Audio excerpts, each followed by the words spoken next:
Welcome back. The Russian central bank will meet later today. Let's take a look at the Russian ruble, which is now sitting near where it was prior to the Ukraine invasion. This was largely thanks to the Russian central bank, which hiked rates from 9.5% to 20% to support the currency.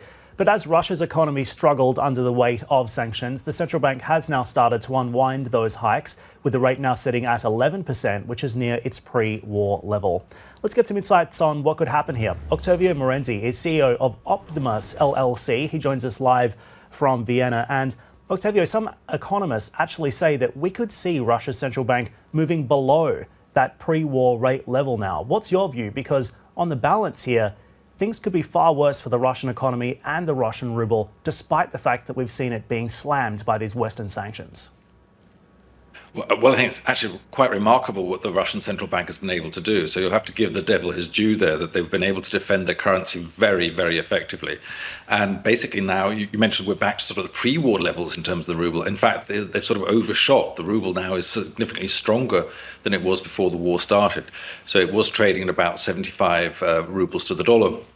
Now we're basically under 60, we're at 59. So I think the Russian central bank is going to have to look at this and say, we overshot a bit. We increased interest rates really aggressively, all the way up to 20%. And it did the job. It defended the ruble. We've gone even too far now. So I think they're going to back off that.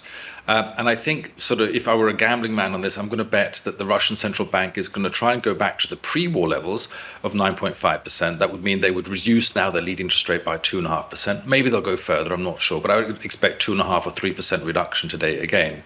And basically they will declare, at least on the monetary front, victory and say we're back to where we started and it's as if nothing ever happened. And I think that's quite an impressive feat for the Russian central bank to have pulled off. Indeed. So we saw the central bank lifting interest rates. They put really strict capital controls in place after the invasion. That prevented capital flight and stabilized the ruble. Vindication for Nabulina, you think? I think absolutely. I think it almost looks like this was all prepared. I suspect, I don't know what the Russian strategy was on this, but I suspect Putin and the head of the central bank, Elvira Nabulina, sat down and discussed what they would do in such a case. It looked like they had a script and they executed it really well. So you'll have to give the devil his due here. They pulled it off really nicely, and at least in monetarily and in terms of interest rates, they've done a really good job.